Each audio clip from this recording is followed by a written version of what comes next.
This review is a bit different, and you'll find out why in a minute. Well, from time to time, my review format will change, sometimes slightly, sometimes dramatically, simply because some movies need a different kind of treatment. So, Napoleon. Have you seen it?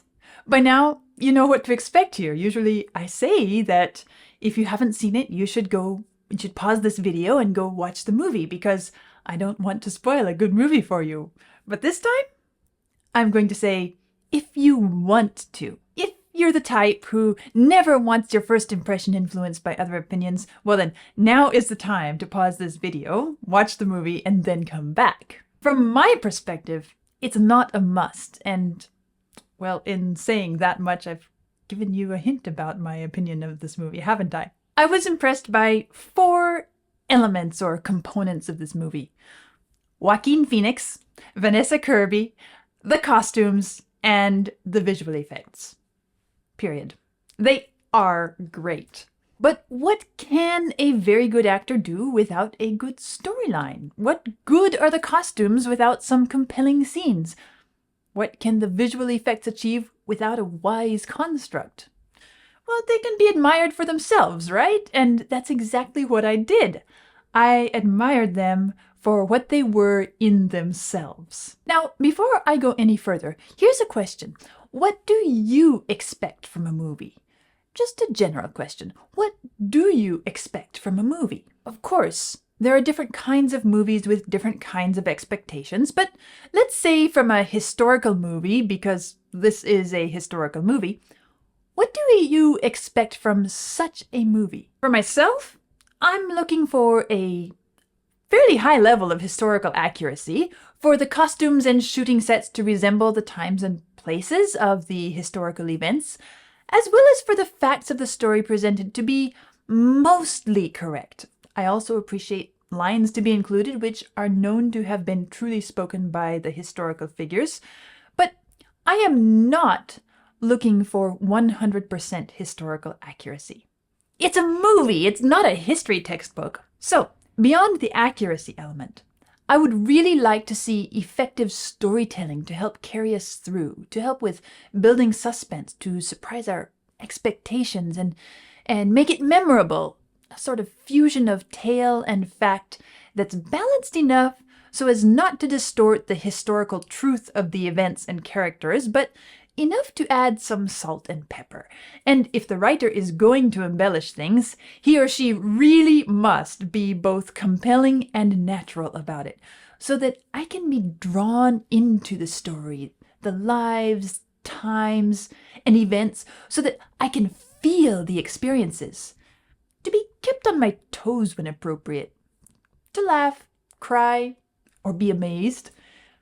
To feel as if I'm being woven into the historical fabric in such a way that at the end of the movie, I do feel that I have seen a pretty good representation of the times, places, characters, events, and how the influence of all of these together can be felt in the history. In other words, a historical movie has to be both history and movie at the same time. Truth and entertainment combined so that neither completely destroys the other. I know it's tricky, but anyone who is successful at making a historical movie is a trickster. Now, back to 2023 Napoleon. I remember when it was first released, I read a couple articles about it, and so I knew its historical accuracy was debatable, and that its inaccuracies were quite heavily criticized. I mean, okay, a movie can have historical inaccuracies, but a movie about Napoleon, made in 2023, with a budget close to 200 million? I assume they made significant efforts, and so I didn't expect that level of historical inaccuracy, nor so many, to be raising red flags from historians. I really didn't. In an interview with Le Point, Patrice Gueneffi, a leading historian in Napoleonic studies, called the movie very anti-French and very pro-British, which is really a surprise. It's the last thing I would have expected to find in a modern historical movie about Napoleon, right? Let me give you some examples. Historians agree that Napoleon was highly intelligent with an excellent memory. Where is that emphasized in this movie? I couldn't find Napoleon's brilliant intellect shining, like really shining, as anything exceptionally bright. Usually, when they want to emphasize something in a movie, it's over-exaggerated in a scene, or maybe two, just to make the point clear. After all, you only have about 2 hours to tell everything. But here, and it's not just the historicity of it that put me off. I was forewarned about that by reading those articles, so it didn't shock me. But if you're going to be loose with the history, you'd better be really great with the storytelling. But the whole thing felt flat. Here's another example. Napoleon is considered one of the greatest military commanders in history, and believe it or not, his wars and campaigns are still studied at military schools worldwide.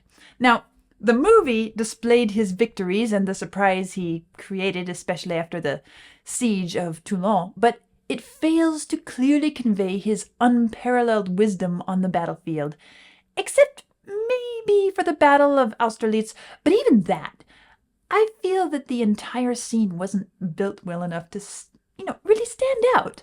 The visual effects are amazing, but the construct of the scene lacks that touch of magic which would have given it the impression that gives us power and awe. As I said, this review is different because my expectations were high and the movie failed to meet them. I can't give you the best scene, the funniest scene, the saddest scene. I certainly can't give you the most unexpected turn because there were none, at least not for me. Okay, I can give you the funniest line. There was a line which put a bit of a smile on my face. Just a smile, that's it. But a group of French politicians are very unhappy with Napoleon. His brother can't placate them. Napoleon shows up, but that only pours fuel on the flames. They seem to be quite close to lynching him. Both he and his brother barely make their way out to where a few dozen soldiers were waiting. Napoleon's brother acts out a bit of a play in front of the soldiers to convince them to intervene, which they do. They storm the building, and from behind them, Napoleon makes his way back again to meet the politicians, this time with his back covered by the rifles pointed at the politicians. As soon as Napoleon faces them again, he says, panting, "Shall we vote?" Okay, that was funny and clever and a bit sarcastic, we could say. I guess if I were to have seen only that scene from the trailer, which was included in the trailer, by the way, and now I understand why, I would have said, yes, that seems like a good depiction of Napoleon. Not someone who surrenders even an inch. He retreats only to come back stronger. Is very smart, sarcastic, funny, and dominating. That was a very good scene to depict Napoleon, and I liked it. But the movie overall lacks flavor. That's it. I mean, where is the flavor? At the end of it, I felt like I'd just finished reading a illustrated Wikipedia article. Factual, not always 100% accurate, but cold and sterile. It feels like a great movie. It looks like a great movie. I guess it is a great movie as far as all the effects, great actors, great scenes, and so forth. But unconvincing, even boring, dull. Okay, that's Amy's take on Napoleon. Let me know what you think about it. Let me know what I missed about it. Convince me that I am dead wrong in my opinion if you wish. Like and subscribe for more, and I'll see you next time.